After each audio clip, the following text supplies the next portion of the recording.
Ladies and gentlemen, we want you to stand and we want you to make some noise. Ladies and gentlemen, let's go racing here at Knoxville. Only the best go three abreast. It is show time at Williams Grove Speedway. Ladies and gentlemen, boys and girls, here at Eldora Speedway, it's showtime! You got them for a breath. Often imitated, never duplicated. The greatest show on dirt, the world of outlaws. It's time to sit back, relax, and enjoy because, ladies and gentlemen, it's showtime! Set to do battle for 30 laps. The green flag is waving.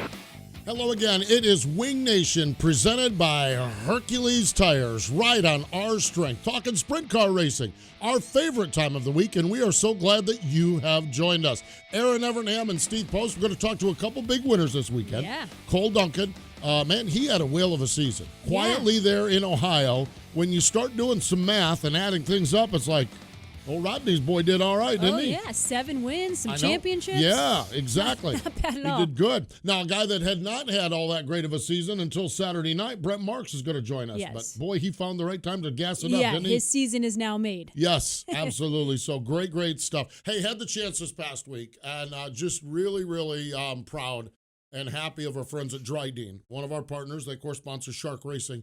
It was the Dryden 400 at Dover.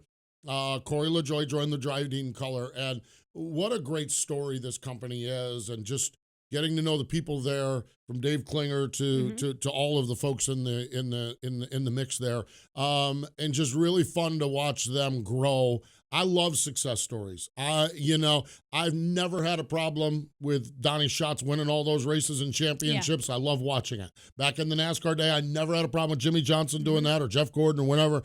I love excellence. And just watching my friends at Dryden taking this little company a few years ago, and now it's still a regional company, but having it on the highest platform of American motorsports, the Dryden 400, and just getting to hang with all the people there was really neat. Yeah, fun stuff. I've certainly gotten a lot of good exposure. Now, what was Bobby Allen and the boys like at the Well, pavement Bobby track? Allen and Jacob and Logan were there. Yeah. Okay, I think Jacob and Logan they were kind of in wow of it. Okay, Bobby. I think NASCAR officials are probably glad someone didn't have a creeper and some wrenches out there, because Bobby'd have been under LaJoy's car tuning that thing up. On it. I actually didn't. I talked to Bobby a little bit, and he just we were talking about who's hot and who's not. Yeah. And we were talking about and I know this is a sprint car show, but we love all of our racing. And we were talking about Jimmy Johnson and how it appears that Jimmy Johnson is starting to get his game together. With Cliff Daniel as new crew chief. And Bobby, just as a matter of fact, says, you can tell when that's happening. You know when you're getting good. He says, and otherwise, you can feel like when you're starting to fall off the cliff, too. And I'm just like, yeah, that's interesting. And but he's I'm there just picking Bobby's brain for a little bit about he's an amazing man. He really is. He really is. And he said, yeah. And I said, they feel like they're reaching. And I talked to Jimmy, and I shared a little of that conversation with Bobby, and he says, okay, he can feel it. They're going to be good. They know they're getting there. And I'm just like, I find that fascinating. Once a racer, always a racer. Mm-hmm. Once a crew chief, always a crew chief. And it doesn't matter if you're standing in the pits at Williams Grove or if you're standing in the garage area at Dover. You're not going to take the racer out of a guy like Bobby Allen. And what he's done with that team in just a few short years is nothing short of incredible. I'm telling you, Logan Schuchart rolls into some of these places, and it's, and it's just amazing. It really is. And when they were getting help going down the road from they've come so far in such a short period of time. They really have. It's an amazing story. And side by side of it are our friends at Dryden, and I just love that. So I had a great time at Dover. It was fun. It was fun hanging with everybody. It was fun to see Jacob and Logan and a sprint Bobby. car driver win the Dryden 400. Winning it. How about that? Kyle Larson winning it. Yeah, and his wife, shotgunned a beer on the side. Shotgun the beer on the side. There you go. Sprint car stuff right there. She ain't scared of it, is she? She ain't scared of it. I think it's great. It was a sprint car guy, and Kyle Larson representing all of us well. Yep. And I always like when something like that happens, because then I like to see the sprint car world's reaction. Yeah. Yeah, and just all the congratulations from all of our sprint car buddies. So that was cool. Oh, going back, so I'm standing there talking to Bobby and Logan and Jacob, and then I got interrupted by Ricky Stenhouse Jr., who wanted to talk to Bobby and Logan and Jacob. So it was cool. I love when we go to a lot of dirt races, and I see Ricky and Kyle and Casey and Tony and all of them, you know, at it. But it's fun to see them at the NASCAR race with the sprint car drivers. It's kind of, there's something about that that's and really then the crew neat. guys that pop in. Oh, the crew guys. I said that. I There's told the a lot Dryden of crew folks, guys. if you're taking Bobby in that garage area, be ready. Yeah. And they're like, be ready. And I said, there's not going to be a lot of them. Okay, a lot of these NASCAR crew guys don't know, but there's going to be a couple crew guys that are going to come out from under race cars to shake the hand of Bobby Helen. Absolutely. You know, I mean, because this guy, you know, so just fun stuff. Fun weekend, and love the success. So congratulations to all of our friends at Dryden on the continued growth and success. And, you know, it's just we support our sponsors. That's the beauty of it. Wing Nation, one of our partners is Dryden, and it's because many of you are using Dryden in your vehicles and asking for it. So it's not rocket science. The beauty of it is it's working really good. Yeah. And it's a simple thing. It really neatly really is. Classic Ink Screen Printing and Embroidery, hot topics. The National Open was the hot topic. 57th Annual National Open at Williams Grove. Friday night, David Gravel. Man, he's just rolling. Okay. 9th win of the season. 6th overall at Williams Grove. Second Williams Grove win this year. And then Saturday night, Brent Marks, obviously career biggest win. We're going to talk to Brent in a little bit. I mean, I just can't even fathom. Cool. And to do it at home. Yeah. I mean, and to do it in a week where the next race is not until Saturday. So you get to enjoy all it all week long. We'll be lucky. We'll be lucky. He's going to enjoy that one for more than a week. Yes, he is. That's a crown jewel, as they say. That's one to enjoy. Yeah, for sure. 32nd Annual Comp Cams Short Track Nationals. Friday night. Derek Hagar. I wonder if he went over to the bar and sang "I'm a Simple Man," because that's what they said he likes to do. Yeah, rumor had it. Yeah, so he won. And Saturday, right now, one of the hottest drivers in the country is Blake Hahn. Yeah. He is flying. Second consecutive short track national win. Here's the neat thing, okay? Listen to this, okay? Steve Kinzer, Gary Wright, Tony Bruce Jr., Sammy Swindell, and Blake Hahn. Only multiple-time winners of the short track nationals. That's pretty high cotton. Not a bad list to be associated with. And Blake's just a young lad, too. Yeah, he's just a kid. He's got a few more of them probably in him going, you know. I love it. Blake Hahn, man, I'll tell you what. And they'll get back at it with the Lucas Oil ASCS National Tour this week. Man, that guy has found his stride here in the fall of this year. Atomic Speedway, the Fast Series, Freedom 40. It was Cole Duncan getting the win and the championship. We'll talk to Cole Duncan. Looking forward to that. King of the West Series, the dirt track at Kern County in Bakersfield. Dominic Scelzi, his 5th win of the season. Yeah. They have got a point battle. Dominic's going to join us on our MAV TV show coming up on Saturday. But, it's DJ Netto. It's Bud Kading, and it's Dominic Scelzi mixing it up for the championship. They've got Keller this week, and then a few weeks down the road, they're at Stockton for the Gary Patterson tribute race. So and that's it, right? That's it. So 2 more races, and it's good. It's real good out on the West Coast. So congratulations to our buddy Dominic Scelzi. Moa Sprints, it was Rico Abreu picking up the win. And at Petaluma, $5,000 on the line for the 8th annual Adobe Cup. It was the Shark, Sean Becker, picking up the win. Hey, our friends at Classic Ink Screen Printing and Embroidery, they've got everything you need from a screen printing and embroidery standpoint, and it's that time of the year where you need to start getting geared up for 2020. Check them out at classicinkusa.com. That's www.classicinkusa.com. We just mentioned it a little bit ago. Rico Abreu picked up the win for the Moa Sprints. Let's take a little bit of a look and listen to this one. Okay, it was Rico and Buddy Kofoid going toe-to-toe on this one. Speed Shift TV had the pay-per-view. Chet Christner had the call. It's our Dryden Diesel All Death-Defying Move of the Week. And now for the Dryden Death-Defying Move of the Week, where one driver simply amazes us with their on-track moves. As he gets through it, here's the opening he needed. Down the inside, slide job for the race lead. Kofoid looking back to the inside. That death-defying move was brought to you by Dryden Diesel All Death, the official death of the world of outlaws and wheelmen everywhere. Visit Dryden.com for more information. For over 50 years, drivers in sprint car, midget, micro, modified, and even dirt lay model have taken the checkered flag on Weld Racing Wheels. Legendary drivers like Joe Saldana, Carl, Mark, and Steve Kinzer, Doug Wolfgang, and countless other racers have trusted Weld Racing Wheels for their superior strength and lightweight construction to finish ahead of the competition. With 50 years of race-winning engineering and technology, American-made Weld Racing Wheels are designed and built to withstand virtually any abuse you throw at them. Weld Racing, proven speed. A name says a lot. I'm I'm Kyle. I'll be taking your order. When you meet someone named Kyle, Kyle, as in Kyle Busch, as in rowdy, as in 8 wins last season and more than 50 career wins, as in donuts for days. So, if the humble name Kyle doesn't sound so humble to you, you're family now. The summer's heating up. Follow what could be the Toyota racing family's best season ever at toyotaracing.com. Toyota, let's go places. NASCAR is a registered trademark for the National Association for Stock Car Auto Racing, Inc. Red Brand Fence. Safe, durable, dependable, and long-lasting.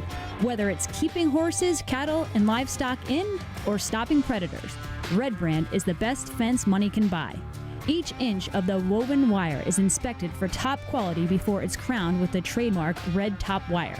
Red Brand Fence, the most trusted name in agriculture, residential, and commercial fence for over a century. For more information, go to redbrand.com.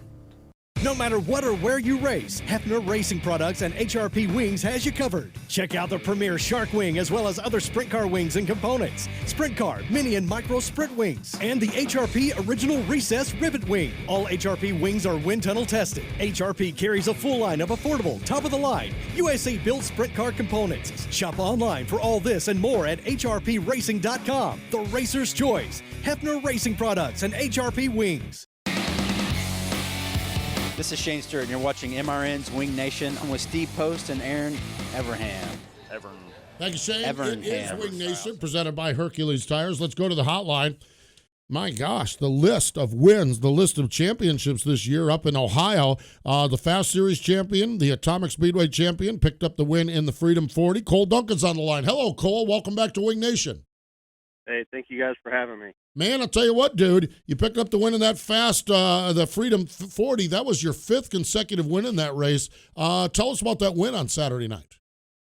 Yeah, that was a really big one, obviously, for us. It first and foremost secured the fast championship going into our last race at Waynesfield next week for the Hampshire Classic. And as unpredictable as Waynesfield can be, sometimes it feels good to have that deal locked up. But the Freedom 40 is one of our favorite races. You know, it's the only time all year we get to go 40 laps at our favorite track. And it took us a little more laps than we wanted to get to the lead this time. But Brent and Marvel ran a great race, and we were just able to sneak by them in traffic there with 4 or 5 laps to go. Cool. You mentioned that in Victory Lane as well. You said if it was a 30-lap race, you wouldn't have been able to get it done. Did the car come to you, or did something change, or just lap traffic help? Yeah, it was a little bit of everything. Like I mentioned, our goal going into the night, you know, we wanted to come and win the Freedom 40 for the 5th time, but our main goal was that championship for the Fast Series. And I knew if I beat Lee, no matter where we ran, if we beat Lee, that we would lock up the championship. And I kind of looked up. You can see the scoreboard off of Turn 4 if you glance real quick. It's in the infield, and I looked up and I saw the ticker go from 31 to 32, and I felt like I had some tire left, and I just really wanted to win that 5th one. So I went after it, and Brenton, I told him after the race, I said, man, you didn't even do anything wrong. You know, he ran a great race. He just it started to take a little bit of rubber there the last probably 10 or 12 laps, and he was doing exactly what led him the whole race, and the rubber just moved down a lane in my favor, and we were able to sneak by him. Man, I'll tell you what, incredible stuff. You mentioned the Atomic being your favorite track. I had the chance to get up there for the Dean Middle Memorial a couple of weeks ago. I can understand why that's your favorite track. Man, that place, that's a racy little joint, that's for sure. What is there about that place that suits your style, and what is there that makes it your favorite place? Well, it's our closest track. It's my home track. It's, you know, about an hour from our back door, and it's a round, fast, high bank, 3/8 mile, and that place, it doesn't matter what the conditions are, it always provides a great race. It can be rough and heavy. It can be slick to the wall, and even there in that 40 laps, it took a little bit of rubber at the end, and you're still seeing passing, and you're seeing, you know, leaders on lap traffic, and it's just, I don't know, it's always suited my style. I grew up watching my dad race and win a lot of races there, and it's just always a place I've thought of as my second home. Cole, you also said after the race that looking back at the beginning of the season, you never would have thought you have 7 wins, championship at the end of this season. What made your year go so well? Was it one thing? Was it a number of things? And what made you say that? Why wouldn't you have thought that at the beginning of the season? Well, if you'd have seen our how we left Pennsylvania the first couple of weeks, I don't think anybody would have thought we'd have won a race. We were pretty down and out. Most of it was probably my fault from a driving standpoint. I crashed a couple cars and had a couple cars get crashed that were out of our control, but put ourselves in a bad position. And we just weren't able to do some of the same things that we had done the last couple of years with success. And, I mean, my dad and Jamie and Tyler, our crew, my mom and Amber are just as much as a part of the crew. Everybody just put their head down and went to work, and just pure determination. We weren't gonna let the first couple weeks of the year define our entire year, and the grit and determination to get back on track. And we had to change a couple things. We went to Maxim, and we changed from a style frame that we've been running for 5 or 6 years now, and kind of switched up and went to something different. And that's probably really the biggest thing that put us back in a position to win races was making the right changes and just putting in the hard work. Now, I got to ask you, when you mentioned a chassis change, was it something in just like the regular dimensions? Was it like an 87 40 car, 88 and a half? I mean, it's been a long time since I've driven, but or is it something drastically different with the chassis? No, not just subtle changes. We forever, well, not forever, but for the last 5 or 6 years, we had actually started getting our Maxim cars from KKR when they were done with them at the end of the year. And I think my first Maxim was one of the Budweiser cars that Joey ran. And we ran, those were as standard of as cars you could get. I mean, if you looked up a 1998 Carl Kinzer Maxim, that's what we were running. And it had a short cage and non-raised rail. So we went actually more to a conventional car like everybody runs now. We have a 1-inch raised rail. And, we didn't change many of the dimensions. Just, I don't know if some of the safety rules by adding bars in the cockpit over the winter with our short cages, I think may have changed the flex in the chassis a little bit or something like that. But I don't know. It may have just been in our head, but we needed to do something, and it worked out. I'll say it did. Cole, one of the things I'm always amazed at and love about sprint car racing is there's so many ways guys do this, okay? You have the guys at Pennsylvania, some stay there, some travel. You have guys that go World of Outlaw racing. You have some guys that stay in the Midwest. You have some guys that run one track on a Saturday night or a Friday night. You're in Ohio, so you have a lot of options. You can go up north and run Attica and Fremont. You can stay there and run Atomic and pick and choose where you need to go. You opted this year to run the Fast Series and then focus in on Atomic as well. What was it about that combination that worked for you and your team? Well, it really wasn't our initial plan at the beginning of the year. We look at the schedules, obviously, everybody's schedule at the beginning of the year and start putting something together. But with as many rainouts as we had to start the year, it kind of fell into our hands. We had a couple good runs with the Fast Series to open up the year, and then had a bunch of rain and ended up raining some fast races out that we were going to miss to go run some other stuff. So it just kind of worked out to where, we got about halfway through the fast season and looked and was like, man, we got a shot at winning this deal. And we actually, I think, got back by us in the point standings, I think maybe when we left I-96 or something. And we kind of put our head back down, went back to work, and was able to regain the points lead and come out on top. Yeah, that's neat. And you still have a race left at Waynesfield, I believe. What other races do you have left? Is there anything else on the schedule? We'll do Waynesfield next week. Pretty excited about that. That one of our sponsors and good friend, Shane Helms, promotes that race for the Hampshire Classic next week. And so we'll go do that. And if we can survive that week, we've got a couple more races at Atomic to close the year out. I'd really love to come run the World Finals, but it's probably not in the cards this year. So that'll probably wrap it up for our season towards the end of October there. Pretty good stuff, that's for sure. It's been fun to watch for sure, and we congratulate you on all the success and continued over the next few weeks with the remaining races on your schedule. We appreciate the time, Cole. Thanks for joining us, and we'll catch up with you down the road, but congratulations on all the winning. All right. Hey, thank you guys for having me on. I appreciate it. There we go. Cole Duncan. Man, that's a racer from a racing family, ain't it? I knew, I didn't, all of these racers, and I've shared that I'm new to this thing. I've been in the sprint car world for all of 10 years. And so I'm over there, and I know this may shock some of you. I'm having a beer with Fred Raymer, and he started talking about Rodney Duncan and how tight they are and the buddies they are. And it just automatically, it's like, well, if he's good enough for Fred, that's good enough. And then you watch Cole race. You don't have to watch him race for long to realize that kid can wheel a car. About won one of those races in Charlotte here a couple years ago. He sure did. And I'll tell you what, it didn't take but about halfway through a heat race where I said, yeah, I'm a Cole Duncan fan. That's good. He got the Raymer seal of endorsement, and the kid can drive a race car too. So, and I love that.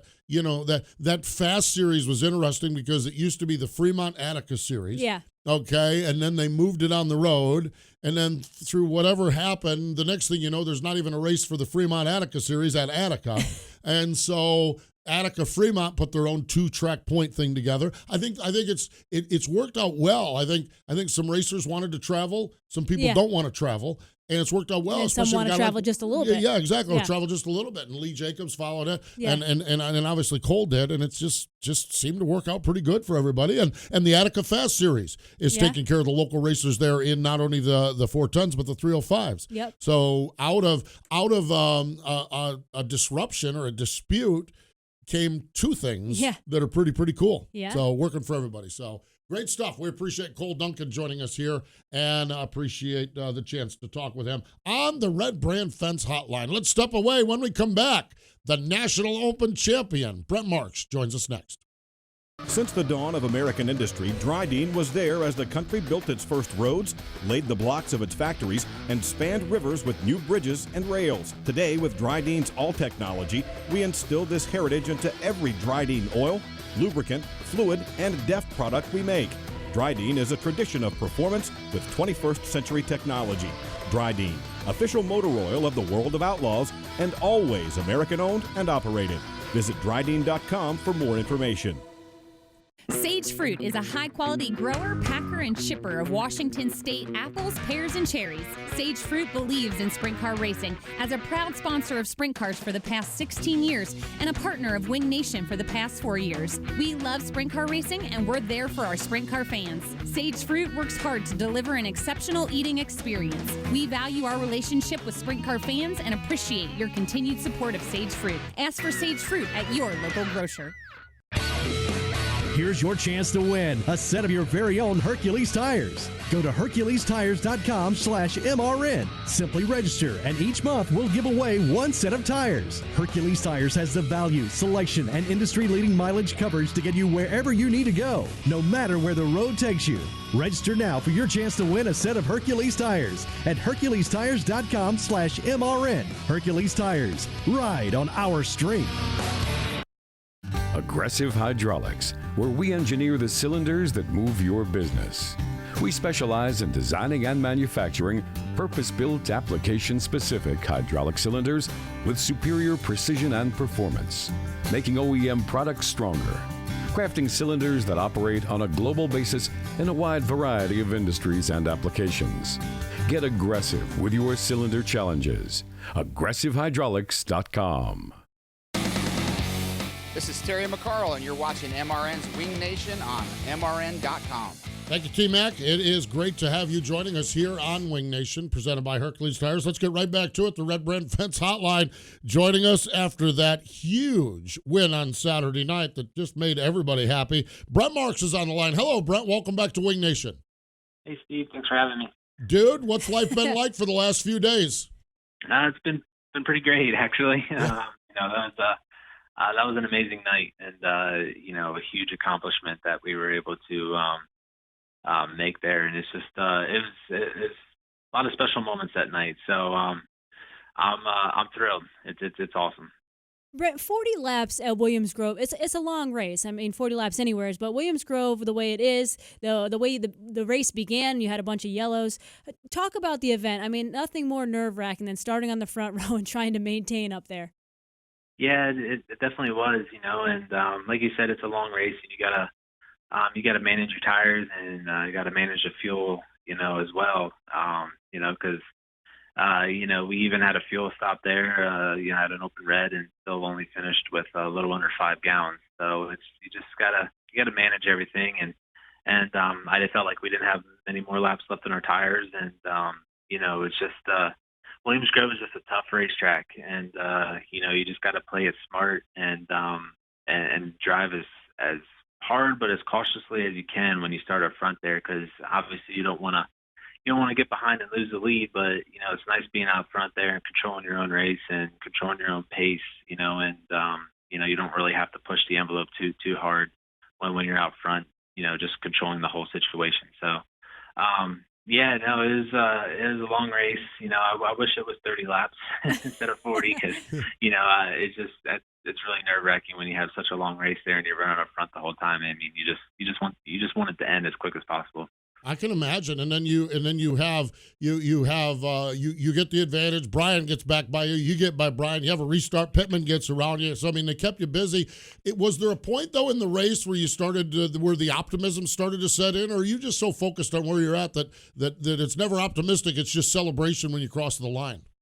Yeah, I was just so focused to make sure I didn't make any mistakes, and I was in a similar situation earlier in the year in Nashville.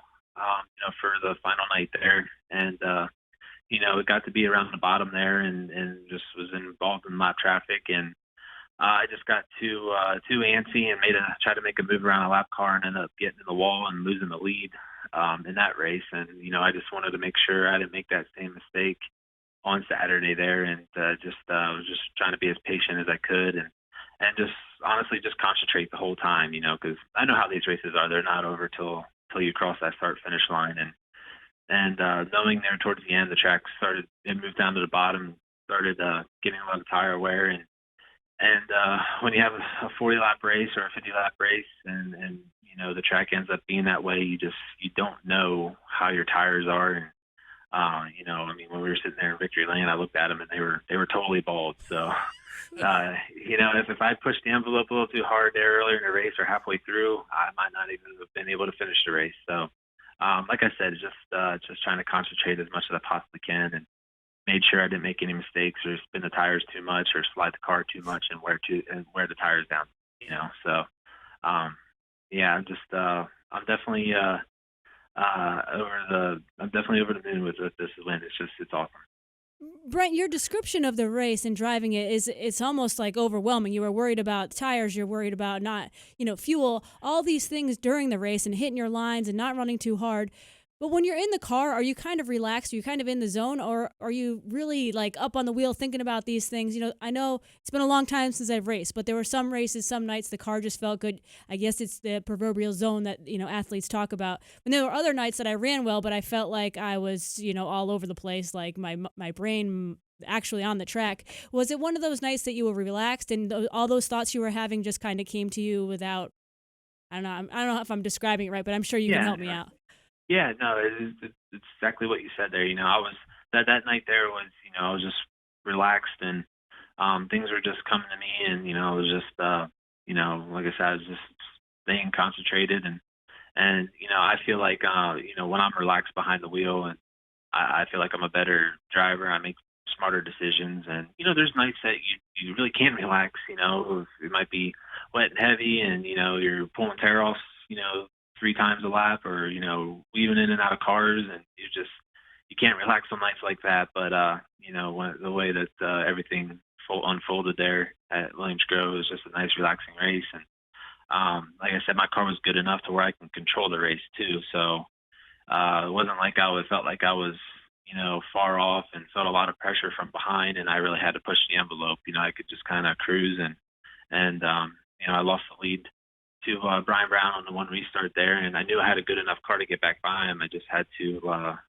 wait for the right opportunity and make good laps, and I did that and got back by him, and that was really my biggest struggle on Saturday night was restarts. It's just the beginning of the race. I started second, and I was able to get by Brian both times. and I felt like that was the better lane. But when you're in the lead and on the bottom, you usually control the restarts better on the bottom lane than you can on the top, especially at Williams Grove. So I chose the bottom the first time and lost the lead to Brian, and then I got it back. And then the second time I chose the top, and then Darren beat me on the bottom. So it just wasn't working out for me on every restart there. So it was tough. So once I got that lead back, and then we had other restarts later in the race there, I changed up when I restarted and changed my line a little bit so that way I could get a better exit. So I had to get a little bit more creative there than how I was. So that was honestly my biggest struggle was the restarts there, but it all worked out in the end. Brent, earlier this year, we had you come in studio here in Charlotte. We did a show, and it was on MAV TV, but you sat here right in the chair alongside of me. And one of the challenges you talked about was going to Pennsylvania, managing the race team and the distractions, okay? And how you've worked through that.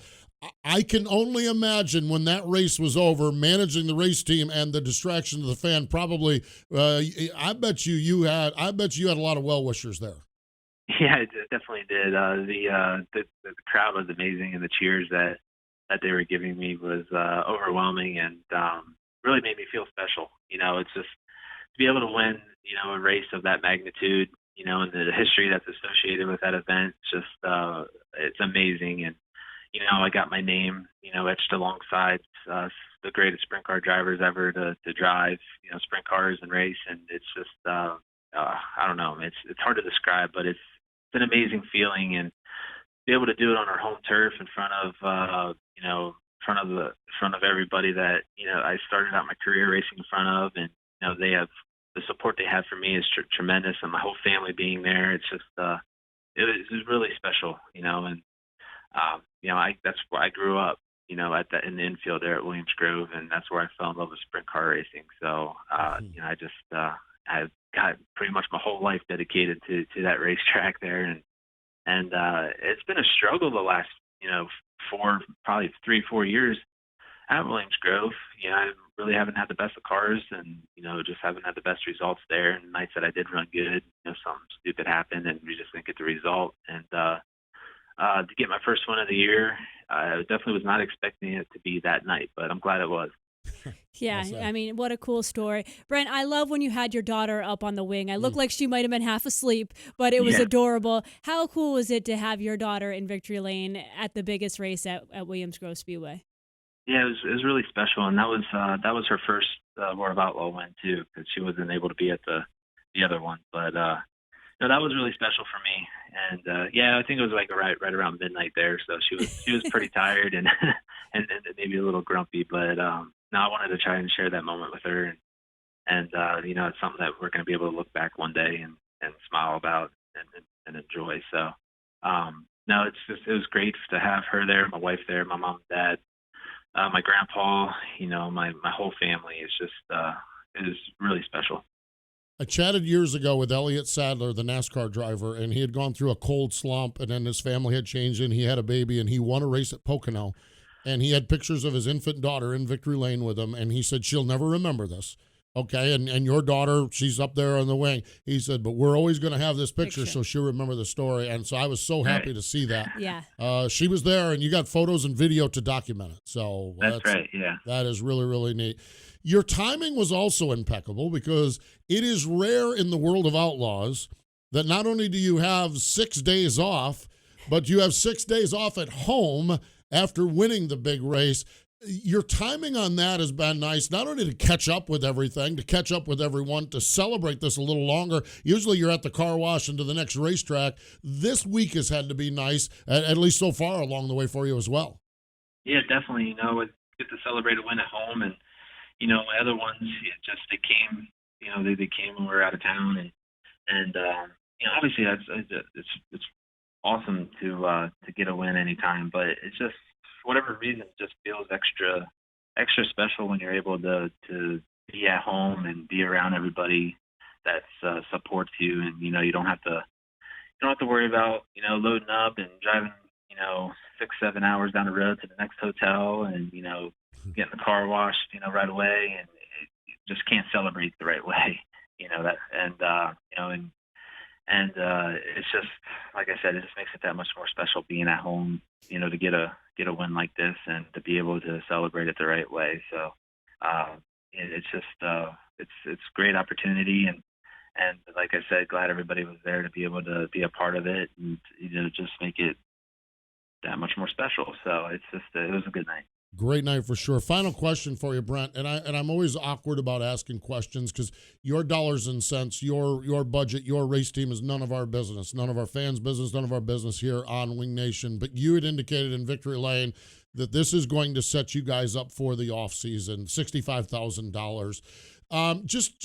Again, we don't need numbers, we don't need any details, but talk about maybe the pressure that's taken off a little bit, or how that all works.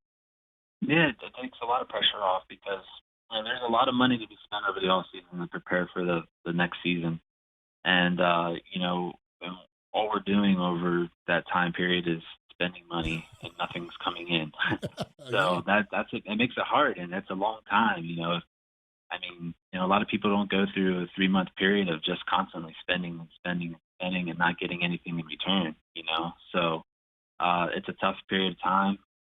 And if you're not set up correctly at the end of the year financially, it makes it that much more difficult. And a win like this just, it sets us in the right direction to properly prepare for 2020.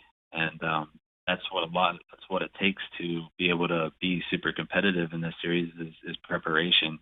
Because if you don't get prepared, correctly over the off season, all you're doing the following year is just playing catch up. And that's kind of how I felt, the first half of this year. I was just playing catch up because I felt like we weren't properly prepared over the off season, and we were doing some different things that we thought were going to work and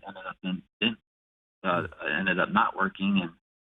And like I said, you just play catch up then, and we race so much, and we're traveling so much, you just don't get the time to regroup and do it properly. You're just kind of putting a crutch on everything. So and for where we're located in the start of the year, we're going for basically 2.5 months, so you don't have a lot of, not like you're able to come back to the shop and regroup and kind of redo everything and then go back at it again. You're just going. So, and you try to make the best of it. So this is just, this is going to help out a ton and going to be able to do things easier.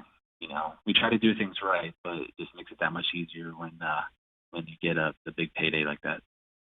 Fascinating insight. I really appreciate that, because that's an aspect of this thing that I don't think any of us think about, and you as the team owner certainly would. Brent, congratulations. Really, really proud of you and happy for you, and glad you get a chance to enjoy this, and we wish the best. We'll catch up with you. I think I'll catch you at Lakeside and then here at Charlotte coming up, but look forward to that. But thanks for joining us here today on Wing Nation. I really appreciate it. It was an awesome night, something I'll never forget, and like I said, I'm glad everybody was there to experience that with me, and I'm gonna be smiles for a long time. That was great. Thank you. You've earned it. Congratulations again. Thanks, man. Thanks, guys. Fascinating stuff. That just imagine a race car is a money gobbler. Yeah. I mean, that's how many thousands of people have gone broke fielding race cars. And I'm talking about, sprint cars somewhere in the middle. You talk about Cup and Indy, and everything. Go-karts, quarter midgets, everything. Yeah, absolutely. It's all expensive. But you think about that having to go 3 months with no income. Now, you have sponsor money and things like that you're managing, but no running expenses, no income. And yet that's the 3 months where the chassis, the engine's got to be refreshed. Everything, the truck's got to be done. You got to... Everything. Man, that's great insight. I mean, it's just we just take for granted that these guys get done at Charlotte, and it's like, oh well, we'll see you in Volusia. Have a nice 2 months off, 3 months off. Not only is it time preparing, but it's time wringing your hands and saying, look, we got X amount of money, and we need to spend twice X amount of money to be ready to go to Volusia. and you're making deals with every manufacturer to try to get a deal on chassis, on motors, everything. And then you're also working on sponsorship. I mean, that's off season for them is far from off. Yeah, it really is. I appreciate Brent. Brent's always been, this goes back to, he was just a Pennsylvania posse guy. I'd sit on a stack of tires up there in Pennsylvania and chat with him. He always gives great insight into what he's doing, and just really, really happy for him. Great stuff. We need to step away. More Wing Nation in just a moment. The world's largest selection of sprint car merchandise. SprintCarStuff.com. Diecast, t-shirts, clothing, photographs, prints, and much more. Gifts for you or the sprint car fan in your life. SprintCarStuff.com has it. And all proceeds benefit the Sprint Car Hall of Fame and Museum in Knoxville, Iowa. Next time you're looking for sprint car stuff, remember SprintCarStuff.com, your online home for any and all sprint car gifts and collectibles. Looking for custom racewear and embroidery? Do you want your race fans to represent your race team with trendy, original apparel? Contact Classic Ink USA, the new standard in custom screen printing and embroidery, located in Greater Pittsburgh. Classic Ink USA's professional staff utilizes state-of-the-art facilities to transform your ideas into an attractive wearable piece. From custom track swag racewear to trendy quick crew wear, Classic Ink handles it all. Find out how you can get started. Contact Classic Ink USA Screen Printing and Embroidery at the track and on your back. 10 tours, over 200 nights of racing. The American Sprint Car Series is back for its 28th year. Whether you're enjoying the Lucas Oil American Sprint Car Series National Tour at Williams Grove, Eagle Raceway, Skagit Speedway, or any of the 9 ASCS regional tours across Arizona, Arkansas, Oklahoma, and beyond, winged and even non-winged, there's a race happening near you. Check online for schedule details at ASCSRacing.com. Find us on Facebook, Twitter, and Instagram. And when you can't be there live, catch the National Tour and select regional events on RacingBoys.com. I'm Danny Holcraver, and you're listening to Wing Nation on MotorRacingNetwork.com. Welcome back. It is Wing Nation, presented by Hercules Tires, right on our strength. I want to remind everybody, Hercules is giving away a set of tires. Go to HerculesTires.com/MRN. We're doing it here in the month of October, so make sure you get registered to get your free set of Hercules tires. A lot of times during this portion of the show, we like to talk about our National Sprint Car Hall of Fame birthday calendar. We're going to go through the list of them, but we got something real special that the Hall of Fame is doing that is near and dear to all of our hearts. Yesterday, Ken Coles, Emmett Buzz Barton, Eddie Rickenbacker, Everett Saylor, great story with him, and Gary Stanton, birthdays today, Richard Brom Sr., Pat O'Connor, R. Keith Hall, Don Kreitz Jr., Travis Spider Webb, 5 Hall of Fame birthdays tomorrow. Emmett Hahn, he's going to celebrate by working the racetrack in Sapulpa probably on his birthday because they got a big weekend there. And Saturday, the late Don Martin's birthday, of course, Don of Lernerville Speedway fame. So we salute and tip the cap and love what the Hall of Fame does in honoring all of our drivers. But this salute to champions that they've done has been absolutely amazing. When you look at, they've done Tony Stewart and Jeff Gordon and A.J. Foyt and Mario Andretti and Brian Clausen. And I think that's there's Sammy Swindell. Yep. 6 of them. They went to Pennsylvania to present the Thomas J. Smay Award, which is an individual award of excellence. And they presented it, accepting the award was Sherry Hodnett. And they announced that next year's salute to a champion is to Greg Hodnett. And I just got chills saying that. Yeah. I mean, I did too, and I watched it live, and I knew about it beforehand. We love all of our racers, but Greg, to this show, to all of us individually, was just maybe among the friendliest that we had. And I mean, they all come on the show. We sit in here, we yuck it up, we have a good time, we see each other.